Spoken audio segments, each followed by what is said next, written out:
तेज रफ्तार खबरों के लिए जुड़िए मैथिली प्रसंग के साथ। बिहार के औरंगाबाद जिले में आन बान शान के साथ डीएम ने फहराया तिरंगा। कोविड प्रोटोकॉल का भी किया गया था। बिहार के औरंगाबाद जिले में 73वां गणतंत्र दिवस कोविड प्रोटोकॉल का पालन करते हुए धूमधाम से मनाया गया।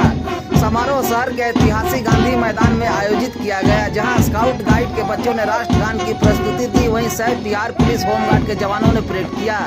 जिला अधिकारी सौरभ जोरवाल द्वारा परेड का निरीक्षण किया गया। परेड निरीक्षण के बाद जिला अधिकारी सौरभ जोरवाल ने झंडोत्तोलन कर राष्ट्रीय ध्वज को सलामी दी। इसके अलावा सभी सरकारी विभाग और निजी संस्थानों में भी झंडोत्तोलन किया गया। मैथिली प्रसंग के लिए औरंगाबाद से राजेश मिश्रा की रिपोर्ट। 35% आरक्षण दिया जा रहा है। बिजली के क्षेत्र में सभी गांवों का विद्युतीकरण पूर्ण कर सभी घरों तक बिजली का कनेक्शन सुनिश्चित कराया जा रहा है।